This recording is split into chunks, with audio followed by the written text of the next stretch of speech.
মুখ্যমন্ত্ৰীগৰাকীয়ে কৈছে মানে য'ত নাই এইটোতো মুখ্যমন্ত্ৰী যিটো বক্তব্য এইটো অত্যন্ত দুৰ্ভাগ্যজনক। তেওঁৰ নিজৰ ব্যৰ্থতাটো ঢাকিবৰ কাৰণে এইটো কথা কৈছে।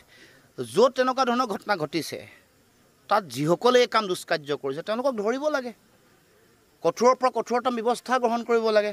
নকৰি আকৌ সাধাৰণ জনগণক আকৌ ব্যৱহাৰ কৰিব খুজিছে, তাৰমানে সাম্প্ৰদায়িক সংঘৰ্ষ। এইটো নহয় জানো? আজি গৃহ বিভাগৰ দায়িত্ব থকা মুখ্যমন্ত্ৰীয়ে কৈছে য'ত গো মাংস ওলাইছে তাত গাহৰি মাংস থ'ব লাগে বুলি কৈছে। এইটো মুখ্যমন্ত্ৰীৰ বক্তব্য নেকি? মুখ্যমন্ত্ৰীৰ বক্তব্য এইটো মুখ্যমন্ত্ৰীৰ বক্তব্য হোৱাটো উচিত নেকি আপোনালোকে কওকচোন? মুখ্যমন্ত্ৰীগৰাকীয়ে য'ত এনেকুৱা ঘটনা ঘটিছে, য'ত ধৰ্মীয় অনুভূতিত আঘাত কোনোবাই সানিছে, কোনোবা যদি দুষ্কৃতি আছে ধৰিব লাগে, নধৰি আকৌ তেওঁ উচতাইছে মানুহক। এইটোৱে সাম্প্ৰদায়িক সংঘৰ্ষ সৃষ্টি নকৰিব জানো মানুহৰ মাজত? সাম্প্ৰদায়িক গৃহ বিভাগে নিজৰ দায়িত্ব স্বীকাৰ কৰি তেওঁলোকে আচলতে স্বীকাৰ কৰিব লাগিছিলে আমাৰ ব্যৰ্থতা, আমি নোৱাৰিলোঁ। যিসকলে এনেকুৱা দুষ্কাৰ্য কৰিছে, প্ৰতিটো ধৰ্মৰে ধৰ্মীয় অনুভূতিৰ প্ৰতি শ্ৰদ্ধাটো আগবঢ়োৱাটো সকলোৰে দায়িত্ব।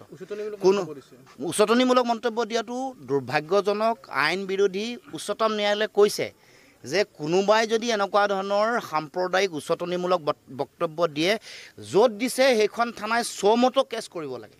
আৰু যদি নকৰে, উচ্চতম ন্যায়ালয়ৰ নৰ্মছ মতে সেইগৰাকী পুলিচ বিষয়াৰ বিৰুদ্ধে শাস্তিমূলক ব্যৱস্থা হয়।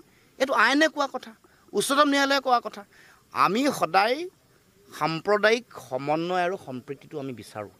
এনেকুৱা ঘটনা ঘটিলে কোনোবা দুষ্কৃতিকাৰীয়ে, কোনোবা কমিউনেল ফ'ৰ্চে এনেকুৱা কাম কৰিলে তেওঁলোকক ধৰিব লাগে, কঠোৰৰ পৰা কঠোৰতম শাস্তিৰ ব্যৱস্থা গ্ৰহণ কৰিব লাগে। এইটো মুখ্যমন্ত্ৰীৰ ব্যৰ্থতাটো স্বীকাৰ কৰিব লাগে।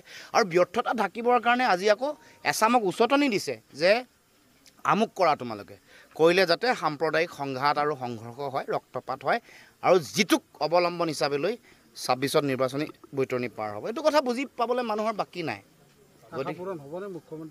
নাই, অসমত চেষ্টা কৰি আছে, হৈছে নেকি?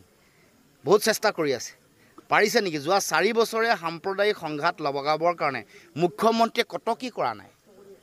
অসমৰ জনগণ এনেকুৱা ধৰণৰ কথা পতাৰ যিবোৰ কমিউনেল সাম্প্ৰদায়িক চিন্তাৰে যিবোৰ মানে পৰিপূৰ্ণ, যাৰ মগজুটো, যিসকল মানে ধৰ্মীয় উন্মাদনাৰে যিসকল মানে একেবাৰে হিতাহিত জ্ঞান হেৰুৱাই পেলাইছে, তেওঁলোকে কৰিব পাৰিব, তেওঁলোকে কিবা ক'ব পাৰিব, তেওঁলোকে টিভিৰ বাইট চাই পিনে তলত কমেণ্ট দিব পাৰিব। কিন্তু অসমৰ জনগণক পৰা নাই।